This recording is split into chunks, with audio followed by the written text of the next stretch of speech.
আজকে বানালাম একটা মজাদার পনিরের রেসিপি, যা গরম ভাত বা রুটির সঙ্গে খেতে খুবই সুস্বাদু লাগবে। 150 গ্রাম পনির নিয়ে পনিরটাকে আমি চৌকো করে কেটে বেসনের কোট করে নিলাম।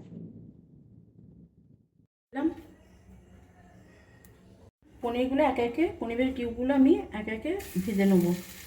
পনিরটা বেসন মাখিয়ে রেখেছি এই কারণে আমি আর জলে পনিরটাকে ডোবাবো না, কারণ এতে পনিরটা সফট থাকবে এবং পনিরের মধ্যে আমি কোনো নুন ইউজ করিনি, কারণ নুন দিলে পনিরের যে ভেতরে জলটা সেটা বেরিয়ে যাবে। তার জন্য আমি কোনো পনিরের জল ইউজ করিনি, শুধু আমি জাস্ট বেসন মাখিয়ে বেসনটাকে কোট করে আমি পনিরটা হালকা করে ভেজে নিচ্ছি। এবার পনিরগুলো আমি একে একে তুলে নিলাম। পনিরগুলো ভাজা হয়ে গেলে ওই তেলের মধ্যেই আমি পেঁয়াজটা কেটে রাখা পেঁয়াজটা দিয়ে দিলাম এবং পেঁয়াজটাকে 2-4 বার নাড়ার পর ওর মধ্যে 8 থেকে 10 কোয়া রসুন দিলাম, দিয়ে আবার নাড়াচাড়া করে নিলাম।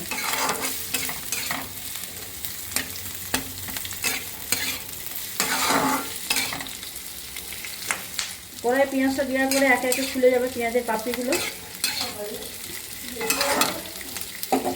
এরপর আদা অ্যাড করলাম এবং কাঁচা লঙ্কা, এরপর নুন দিলাম, দিয়ে এবার ভেজে নিচ্ছি। যতক্ষণ না একটা লাল ভাব কাঁচি ভাব আসবে ততক্ষণ আমি জিনিসটাকে ভেজে নেব। পেঁয়াজটা ভাজা হয়ে গেছে, এবারে আমি এটাকে গ্যাসটা অফ করে দিলাম। এবার একে কিছুক্ষণ ঠান্ডা হতে দিলাম, ঠান্ডা একটা পেস্ট বানিয়ে নেব। পেঁয়াজের যে পেস্টটা বানাবো তার মধ্যে আমি কটা পুদিনা পাতা দিয়ে দিলাম, এটা দই নিয়ে নিলাম। দইটাকে ভালো করে ফেটিয়ে নিয়ে ওর মধ্যে আমি একটা মশলা তৈরি করে নিচ্ছি।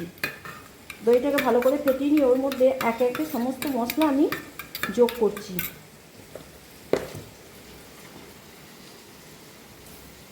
যেমন হলুদ গুঁড়ো দিলাম,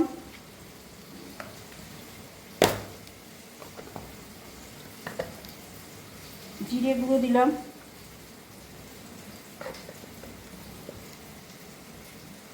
ধনে গুঁড়ো দিলাম, কাশ্মীরি লঙ্কা গুঁড়ো দিলাম, কিছুটা পরিমাণ পেস্টটাকে ভালো করে সামান্য পরিমাণ জল যোগ করলাম, দিয়ে এবার পেস্টটাকে ভালো করে ফেটিয়ে নেব।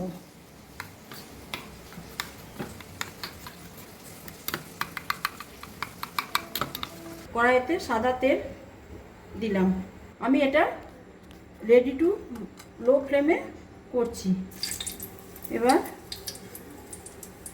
আমি এর মধ্যে কিছু জিরে, শুকনো লঙ্কা আর গোটা গরম মশলা ফোড়ন দিলাম।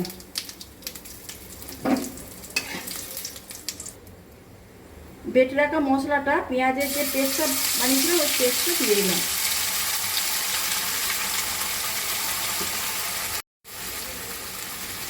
দিয়ে জল দিলাম,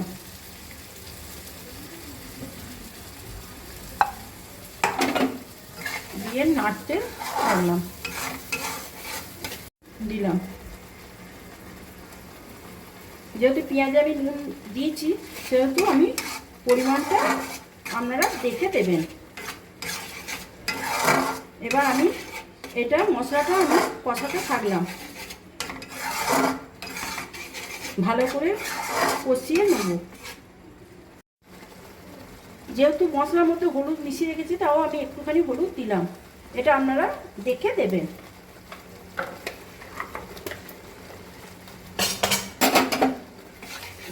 দিয়ে আমি মশলাটা কষাতে থাকবো যতক্ষণ না মশলার থেকে তেল না ছাড়ছে। একটা ঢাকা দিয়ে দিলাম। মশলাটা কষানো হওয়ার পর আমি এই দইয়ের মিশ্রণটা, সমস্ত উপকরণ দিয়ে যে মিশ্রণটা তৈরি করে রেখেছিলাম সেটা দিয়ে দিলাম। এর মধ্যে আমি সমস্ত মশলা দিয়ে রেখেছি,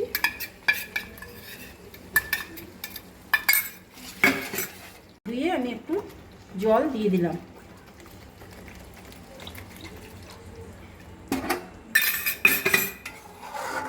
এবার মশলাটা আমি হতে দেবো। দিলাম, মিষ্টিটা আপনারা স্বাদ অনুযায়ী দেবেন।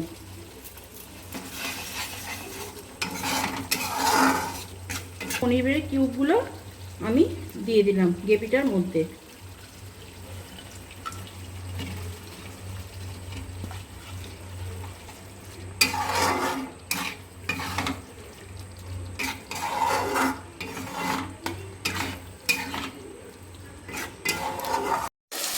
নামাবার আগে আমি ফ্রেশ ক্রিম দিয়ে দিলাম।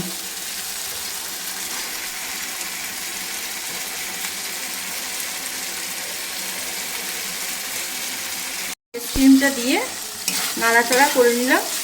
আপনাদের কাছে যদি মালাই থাকে মালাইও দিতে পারেন।